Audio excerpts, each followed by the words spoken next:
Assalamu alaikum. Welcome to the Mathcast with Faria Yusuf. And today we will be doing February March 2024, Paper 5, Variant 2. It's Probability and Statistics, and 9709. Duration is 1 hour 15 minutes. So, without any delay, let's start solving the paper. So, the first question says a bag contains 9 blue marbles and 3 red marbles. One marble, so let's start underlining the keywords first. So it says that there are 9 blue marbles and 3 red marbles, and one marble is chosen at random from the bag. If this marble is blue, the conditions are if this marble is blue, it is replaced back into the bag. So if this marble is blue, it's going to get replaced back into the bag. So let's see the probability here. If this marble taken is a blue, then it's going to be replaced back in the bag. That means if I go for the second attempt, then the probability for picking this blue marble will remain the same, and the total number here will also remains the same. But if this marble is red, meaning in the first attempt, if you have picked a red marble, then it's not returned to the bag, meaning it's a non-replacement case. Therefore, the total number shall get reduced by 1. And also, if it is a red marble that has been taken out, then the number of red marble in the bag will also get reduced by 1. So a second marble is now chosen at random from the bag. Part A, find the probability that both the marbles chosen are red. So making this tree diagram, I know first attempt it can be a blue marble, it can be a red marble with the probabilities of 9 by 12 and 3 by 12. Second attempt, it can be a blue marble and also it can be a red marble. And if I have chosen a red marble in the first attempt, then again it can be a blue marble in and the red marble. I want the probability for both the marbles to be red. So both the marbles to be red. So both the marbles to be red, then I should be considering the probability for red and red marbles here. Therefore, for probability for red and red, I should say it's a 3 by 12 into 2 by 12. That should get simplified to 3 by 66, which can be written as a 1 over 22. So this is going to be the answer for part A. Moving to part B, find the probability that the first marble chosen is blue. First marble chosen is blue. Let's underline this case also. First marble chosen is blue. Given that, that means we are talking about conditional probability, so that the second marble chosen shall be red.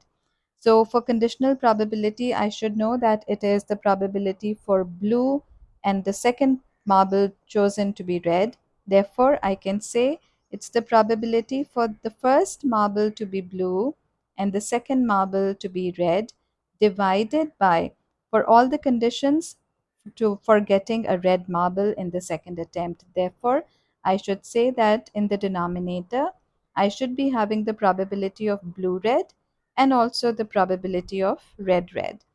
So here I can say it's the probability for blue red, which is 9 by 12 into 3 by 12 divided by the probability for blue red, which shall be 9 by 12 into 3 by 12, plus the probability for red and red, that should give me a 3 by 12 into 2 by 11.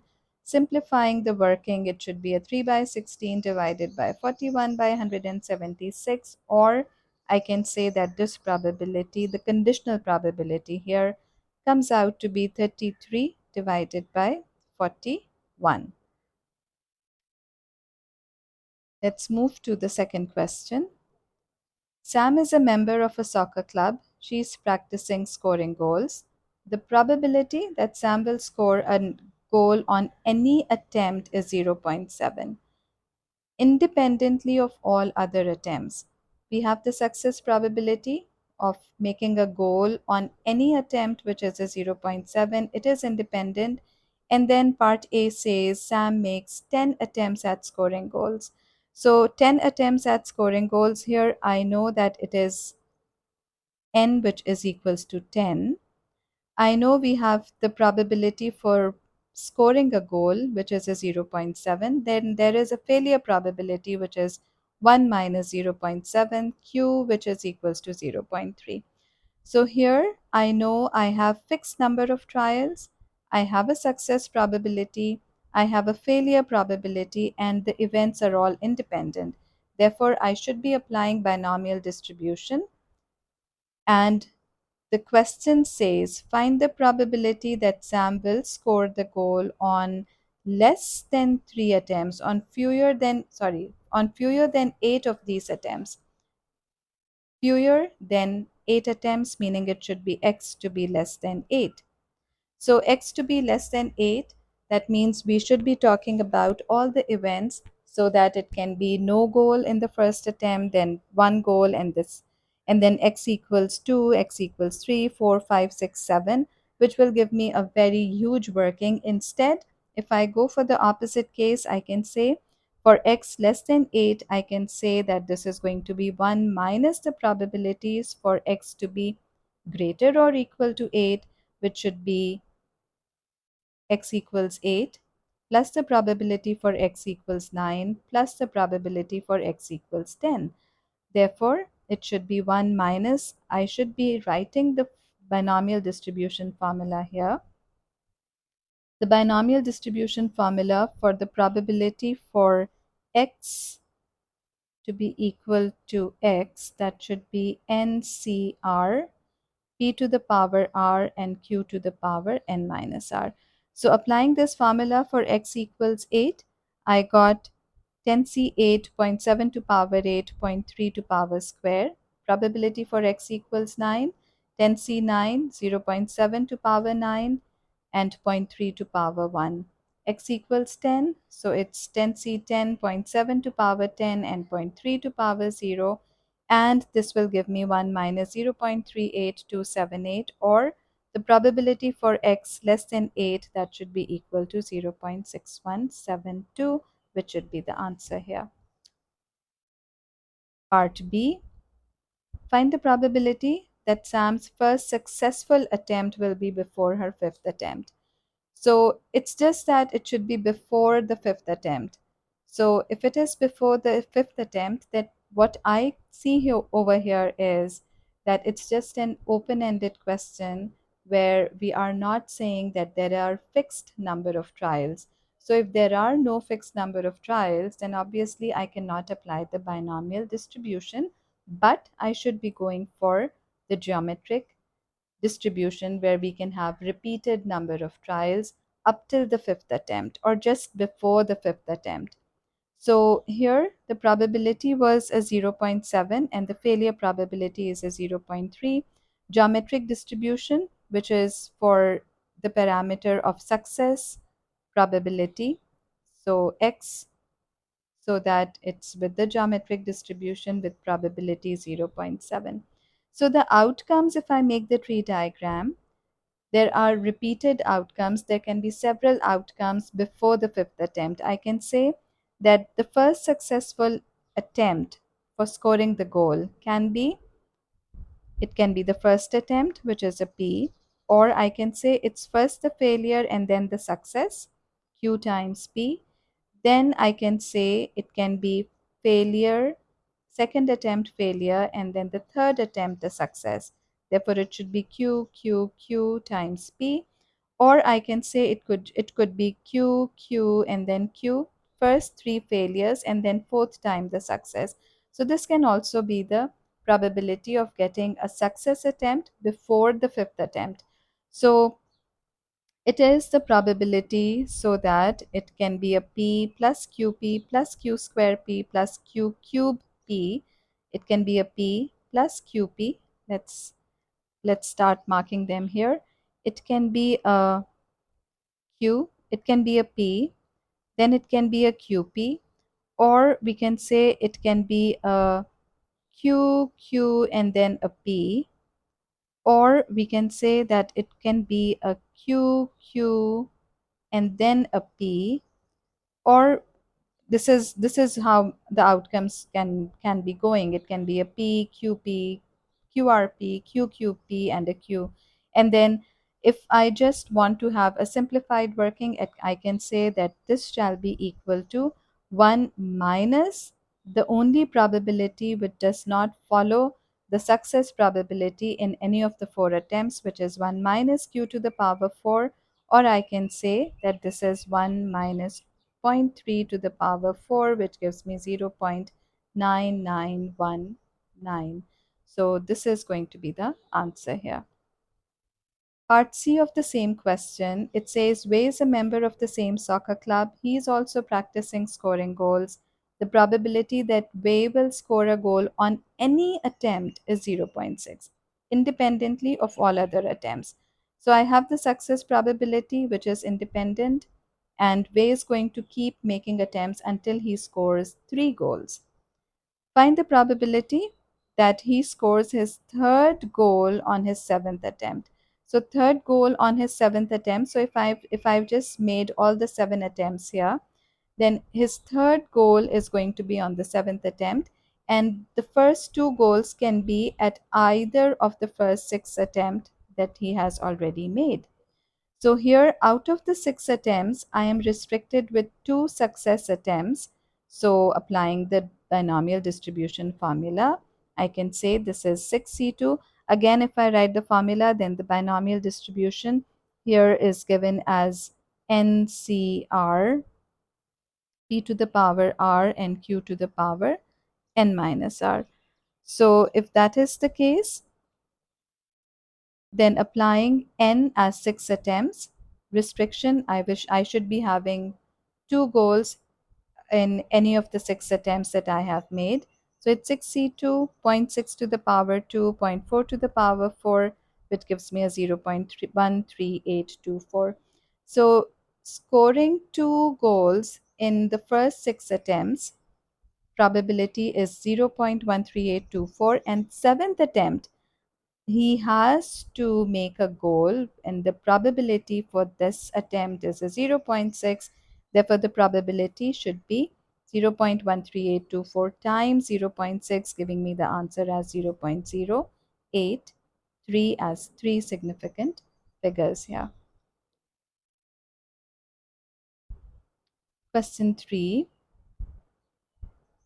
It's the time taken in minutes by 150 students to complete a puzzle are summarized in the table. 150 students, that has to be my total frequency.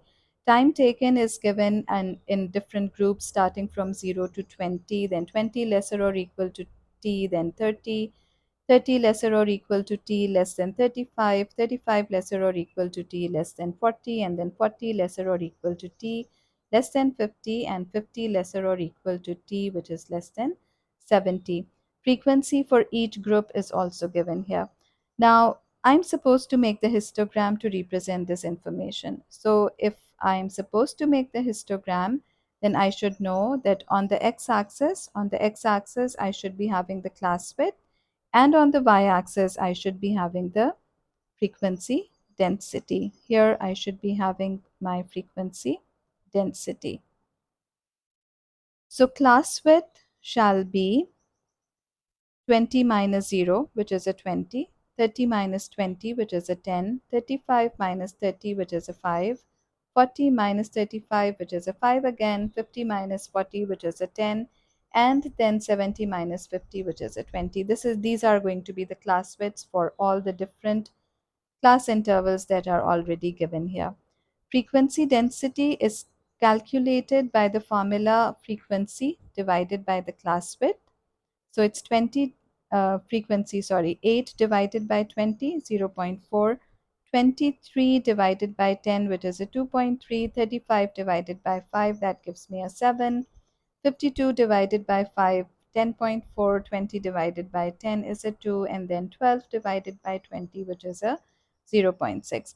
So I'm just going to make the histogram for the given class intervals 0 to 20, 20 to 30, 30 to 35, and 35 to 40. And for each class interval, I know the frequency density. I just calculated the frequency density. For the first group, it was a 0.4. First group, 0.4. Second group, from 20 to 30, it was a 2.3. Third group, 30 to 35, it was the frequency density was taken out to be a 7. 35 to 40, it was a 10.4, and then 40 to 50, this was a 2, and 50 to 70, it was a zero point 0.6. So this is how I shall be making my histogram. And one thing is very much clear from the histogram, that the modal class having the highest frequency is a 35 till 40. 35 lesser or equal to t, less than 40. This is my modal class, that can be taken from the histogram here.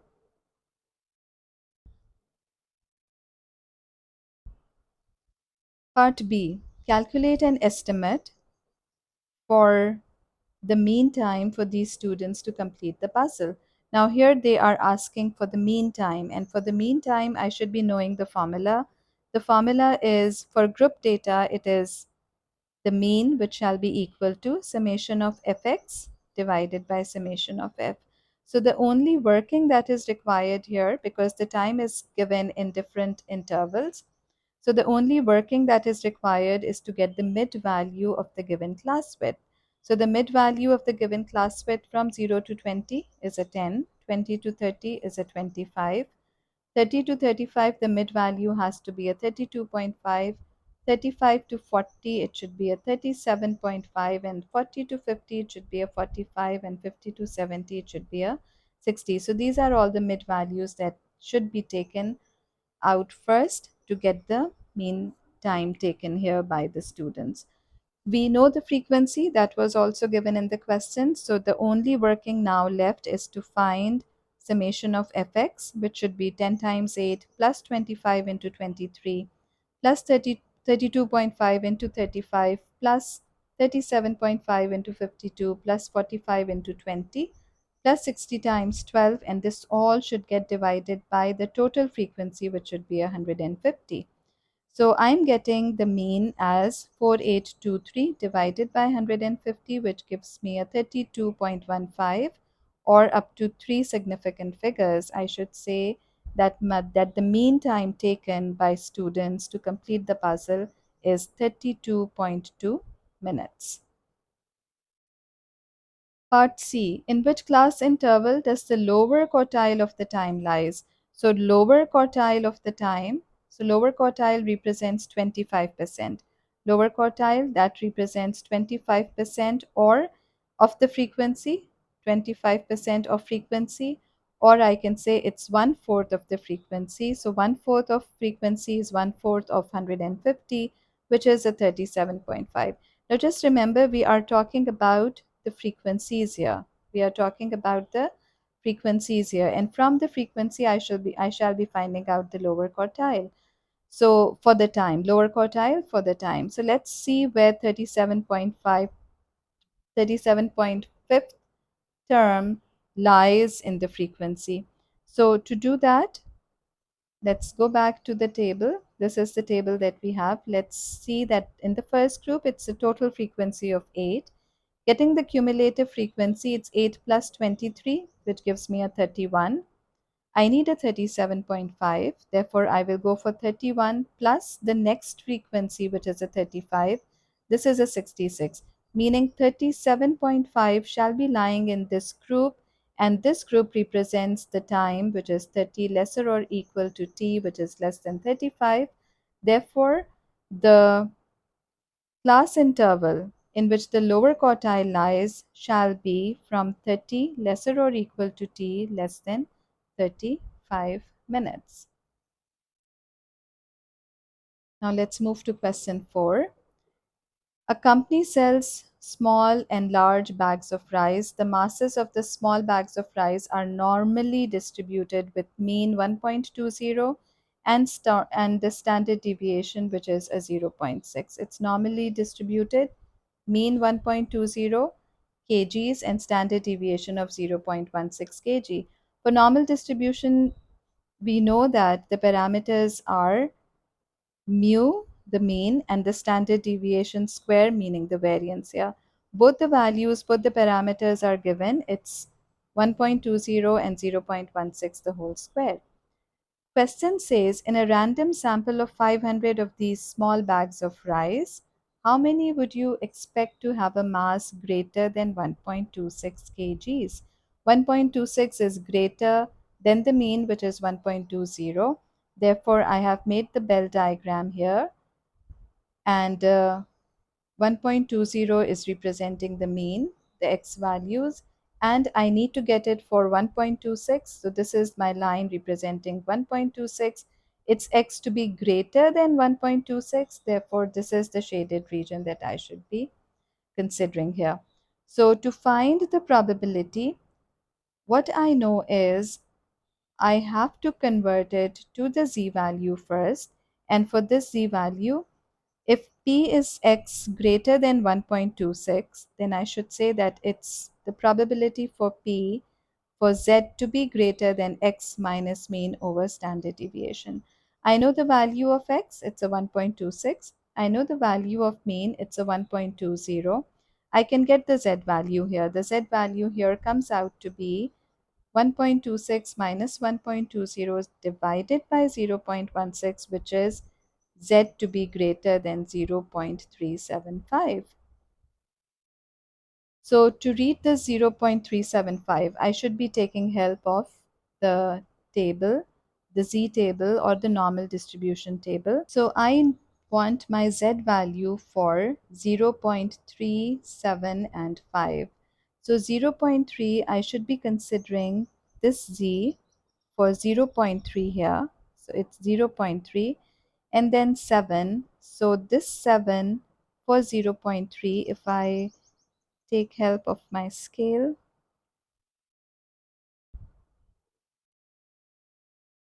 then I can see it should be representing a 0.3 here. Then for 7, 0.37, it's the second digit, and this second digit is representing 0.6443. And for 5, I should be considering this column which says add, and this 5 says it is a 0.19, 0.0019. We know that whenever we have to add this, these are all the values which are taken up to, let's write these values as a, and then these are taken for 10 to the power negative 4. So 19 into 10 to the power negative 4.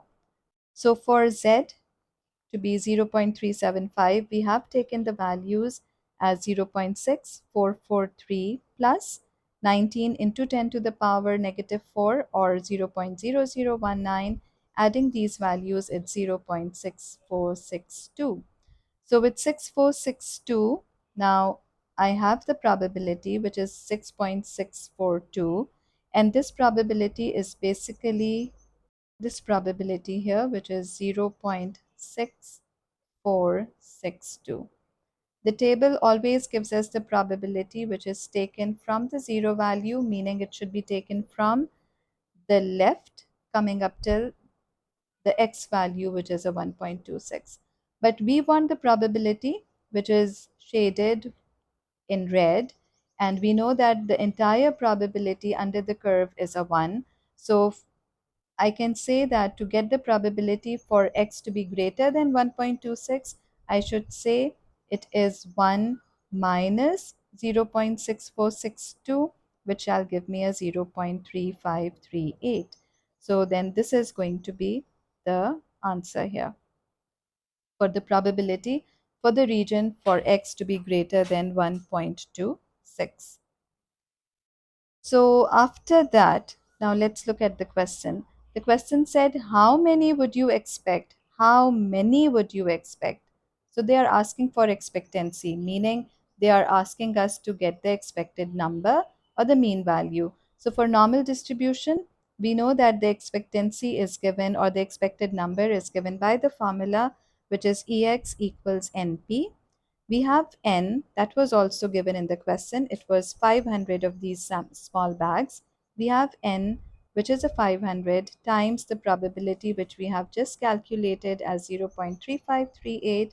So the expected number comes out to be 176.9, or we can say it can be 177. So this is how this question should be done here. The masses of the large bags of rice are normally distributed with mean 2.50. Now we are talking about large bags. The previous question that was regarding the small bags. Now we are talking about the large bags here. And they are saying that the masses of the large bags of rice are normally distributed with mean 2.50. So again, I have made the bell curve representing the mean as 2.5. This mean value is a 2.5. Standard deviation is sigma. We do not know this value. 20% of these large bags of rice have a mass less than 2.4 kg. Now, 20% of these large bags from the mean value, from the mean value here, from the mean value, I know that for normal distribution, the mean value, the line for the mean value divides the bell curve into two equal parts representing 50% each on both the sides. This is 50% from the mean, and on the right side also it represents 50% from the mean. So if they, and also the bell curve starts from zero probability from here, and then we move on to the right with the increasing probability so that it can be a 0%, 10%, 20%, 30, 40, and then 50, 60, 70, 80, 90, and then 1, and then 100, which represents the total probability of 1 here. So if they are saying it's 20% of these large bags have a mass less than 2.40, so obviously starting from here, minimum value, my 20% should be lying on this side. This is my 20% and the mass is less than 2.40 kg. So therefore this is 2.40 on the left side of the mean. Therefore the Z value has to be a negative. Just the left side of the mean, all the Z values, they need to be a negative here. This is one thing that one should be very particular about. On the left side of the mean, all the Z values, they have to be negative. So this is representing 2.4 over here, representing 0.2 or 20%. If this is representing 20%, then what I know is that on the entire side of the curve, it should be an 80%. The entire side of the curve, it should be representing 80%, meaning if I just redraw this bell curve here, and if this is my 50% and this is the region representing 20%, then I should know that the entire region, which is on the other side of this line representing 20%, or the mass, which is 2.4, this should be equal to 80% here. This should be equal to, let's draw it properly, this should be equal to 80% here. So on the table that I have, I can read the probability for 80%. So if the probability is 0.8, then reading the probability for Z inverse, so I want this probability for 80%. So 80% probability here. Now let's start reading the probability for 80%. I can see that this is a 0.7995. And to this 7995, if I add a 0.0005, I should be getting an 80%. Now, what are these values representing? Let's see. It's a 0.8 here. It's a 0.8 here. It's a 4 here. And then I can see a 2 here.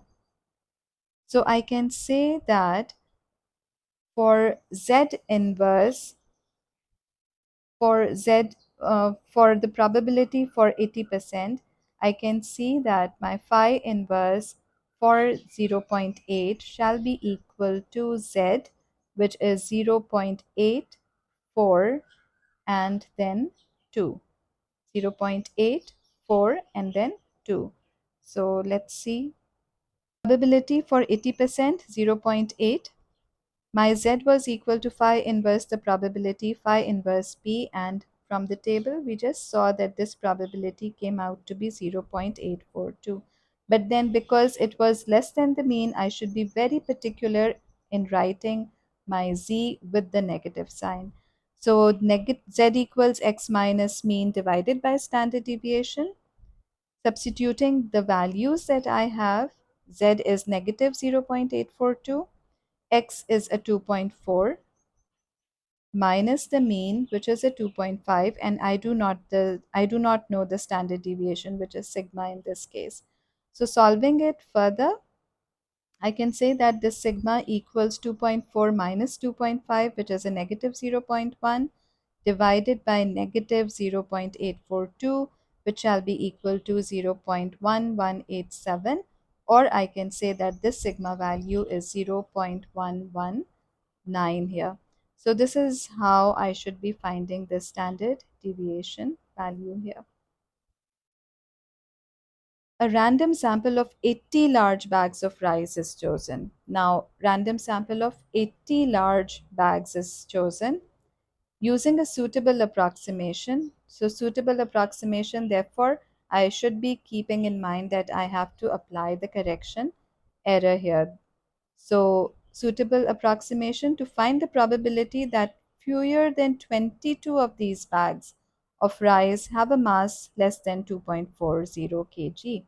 So fewer than 22, that means if applying the correction, fewer than 22, we are talking about x to be less than 22.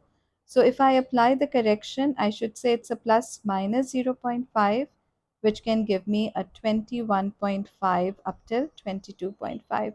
But I want this to be 21.5 because 22 here is not an inclusive number. It's just less than 22.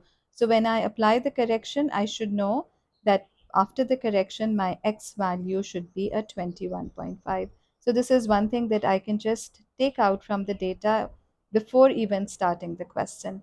So I need to apply suitable approximation to find the probability that fewer than 22, meaning my correction should be for a 21.5, of these large bags of rice have a mass less than 2.4 kg. Now, just keep in mind that you have just found out the standard deviation for less than 2.4 kg, which was a 0.119. We have the mass also, so we have the data for this number, for this mass, which is less than 2.4 kg. So n is equal to 80. We want the probability for x less than 22. And we know that the mass is for less than 2.4 kgs, for which the probability was a zero point 0.2 here. Now, if we apply the suitable approximation, then I should know that my mean is equals to NP, meaning it should be 80 times 0.2, which gives me a 16. My variance is NPQ, which shall be equal to 80 into 0.2 into 0.8. Q is equals to 1 minus 0.2. Let's write that here also. Q is equal to 1 minus p, or q is equals to 1 minus 0.2, which is a 0.8. So my variance comes out to be 12.8, and standard deviation then is square root of the variance. Therefore, the square root of 12.8 comes out to be a 3.578. So already discussed that we have to apply suitable approximation. Therefore, it should be x less than 21.5. X less than 21.5, the z factor has to be 21.5 minus 16 divided by 3.578, and my z value comes out to be of 1.537. So for 1.537, I should again be referring the table. 1.5, I have 1.5 here.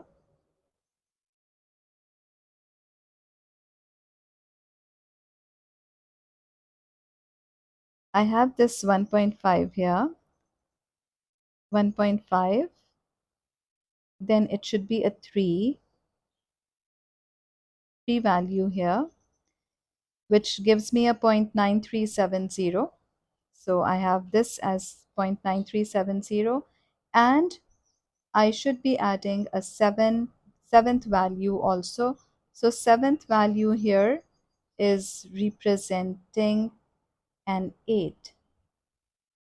Seventh value here is representing a 8 here.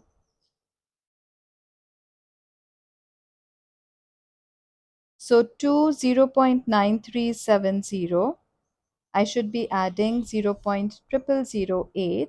So with that, my probability for phi 1.537 becomes 0.9378, which should be rounded off to x to be less than 22 as 0.938 here.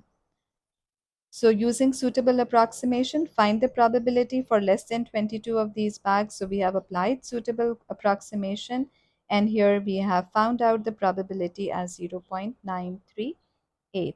So this is again done. Let's move to the next question. Anil is taking part in a tournament. In each game in this tournament, players are awarded 2 points for a win.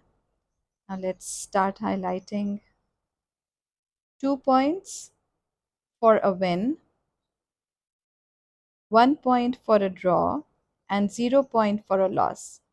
So these are the points given for the win, the loss, and the draw. For each of Anil's games, the probabilities that he will win, draw, or lose, it's 0.5, 0.3, and 0.2. So we know the probabilities also. The probability for winning, the probability for winning is a 0.5.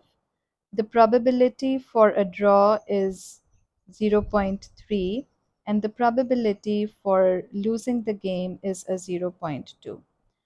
So we have the three probabilities also, and we know the points also, which are awarded for the win, the draw, and the loss. The results of the games are all independent of each other. Random variable x is the random variable. X is the total number of points that Anil scores in his first 3 games in the tournament.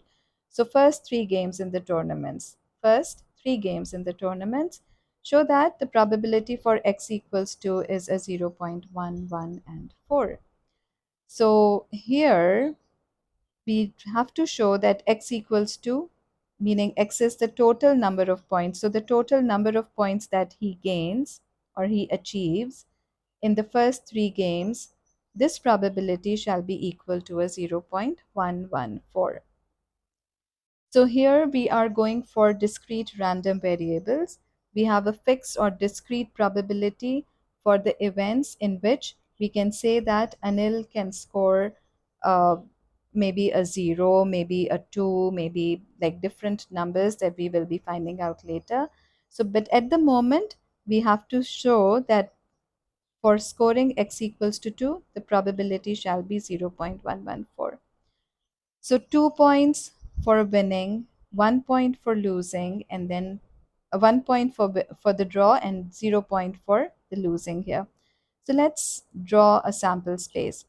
If x equals 2, then I can say that it is the probability so that in the first game, he has a draw. Second, also, he has a draw. And the third, he loses. In this way, I can see that the total point that he gains is going to be a 1 plus 1 and then plus 0. So the total point that he gains here is going to be 2. Now, the order can be different. The event can take place in different order also. And that is, we can say that he first game he has a draw, second game he loses, and the third he has a draw again. This condition, this sample also gives us the total score, which is a 2.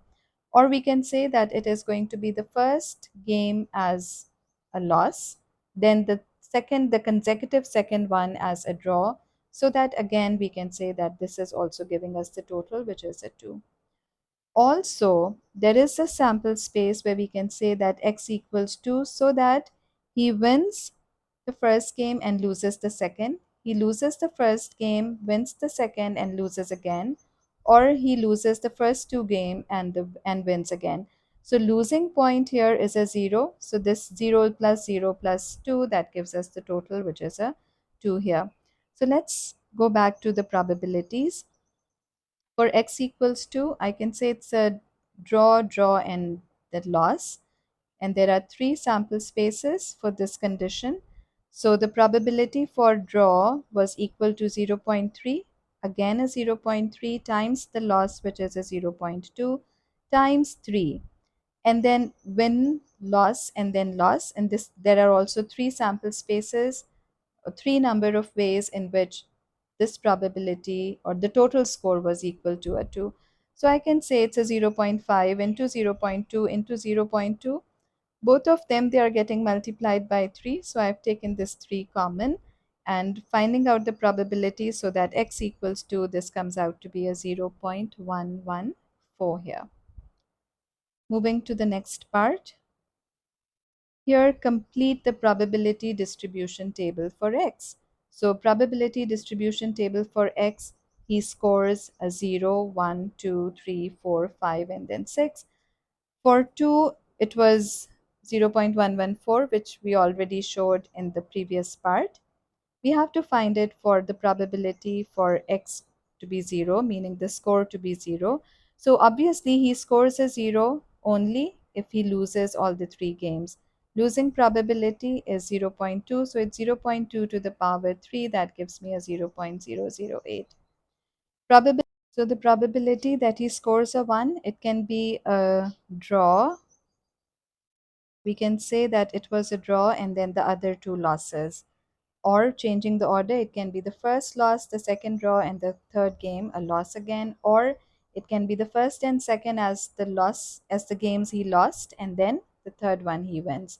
So the probability for a draw is a zero point 0.3 and loss is 0.2 the whole square. And then there are three number of ways in which the score can be a 1.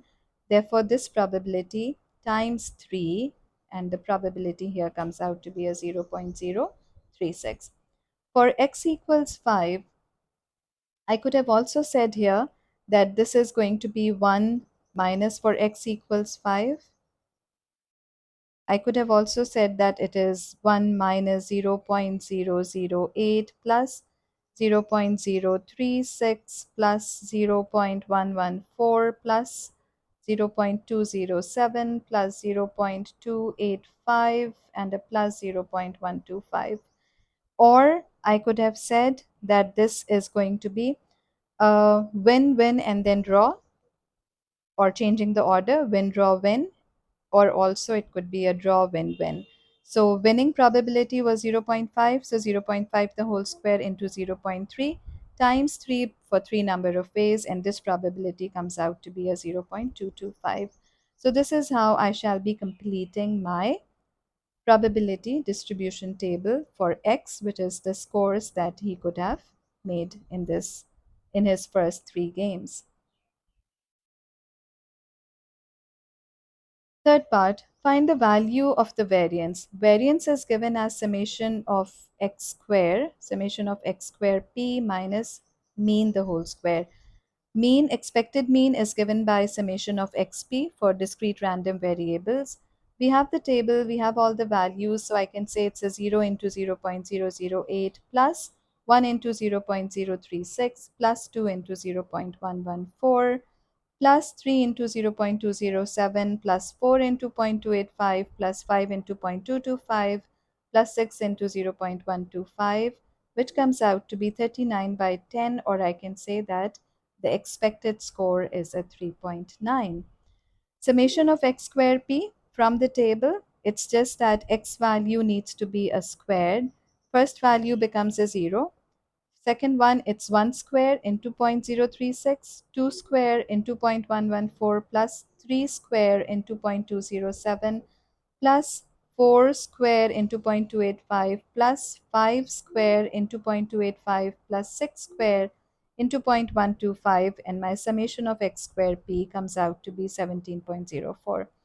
Just substituting or plugging in the values of summation of x square p and the expected mean in the variance formula, it becomes 17.04 minus 3.9 square, or variance becomes 1.83.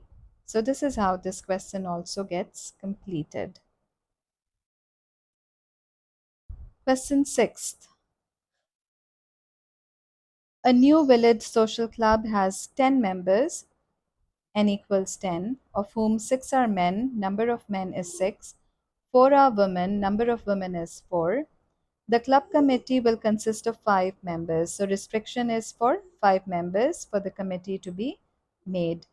Part A. In how many ways can the committee of 5 members be chosen? If it must include at least 2 men and at least 1 woman.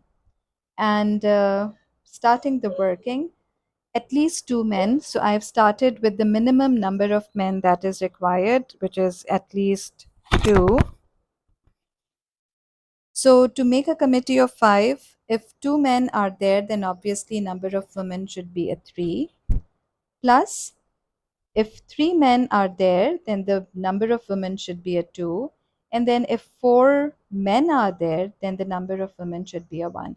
There was a condition for at least 1 woman also. So I should not be going further now. So just applying the combination formula. Men to be equal to 2 out of 6, it's a restriction of 2, 6C2 times 4 women, restriction 3, so 6C2 times 4C3 plus 6C3 times 4C2 plus 6C4 times 4C1, and my answer here comes out to be 240, meaning in 240 ways this committee of 5 members can be chosen if it must include at least 2 men and at least 1 woman. Next part. The 10 members of the club stand in a line for a photograph. 10 standing in a line for the photograph. So 10 standing in a line, that goes for permutation. So for permutation, part B, how many different arrangements, arrangement is permutation, are there of the 10 members if all the men stand together, all the men they stand together, all the 6 men they stand together, and all the women stand together, all the 4 women stand together. So all of them standing together, all the men standing together, it can be a 6 factorial, or the women standing together, it can be a 4 factorial.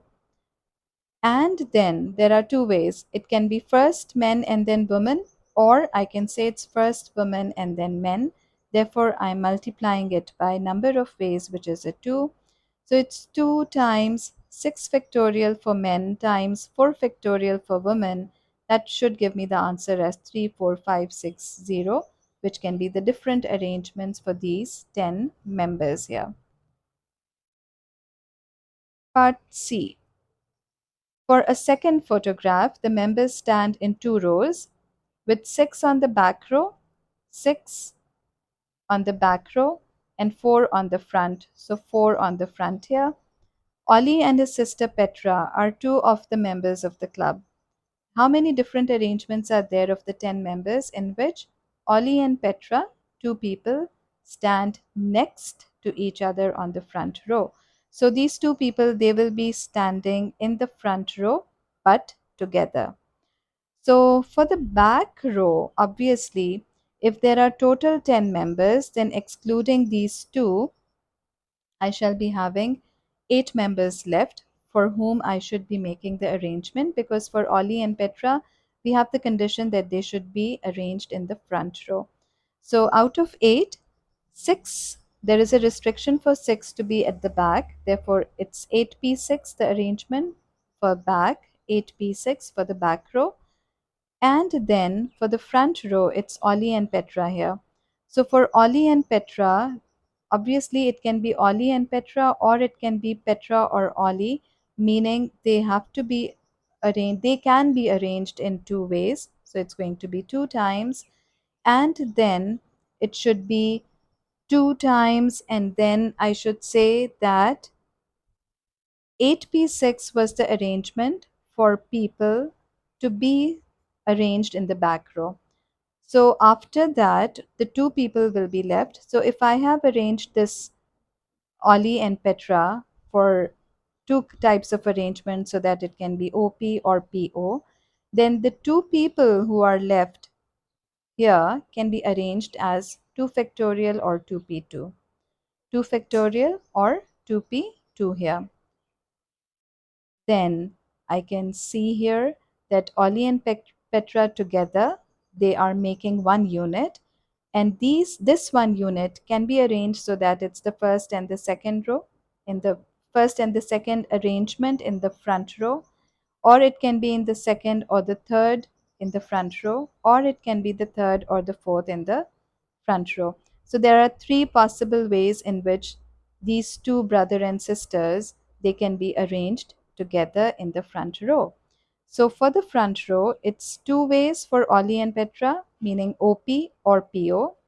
Then it's 2p2 or 2 factorial for the remaining two people to be arranged here, 2 factorial or 2p2.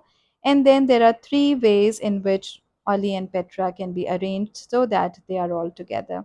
So I could have taken this unit as one unit, and then 1, 2, and then 3. I could have said there are three ways in which this arrangement could have taken place.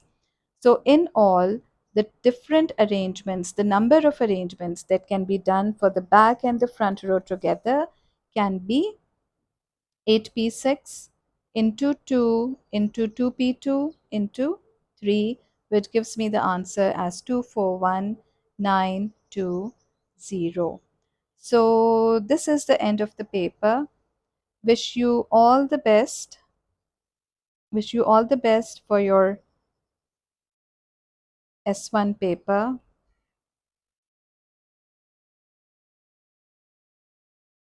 If there are any queries, or if you think there are corrections or there are suggestions that you want to give, please do give me the feedback, comment, subscribe, and share. I again wish you all the best in your exams here. Allah Hafiz. Take care. Bye bye.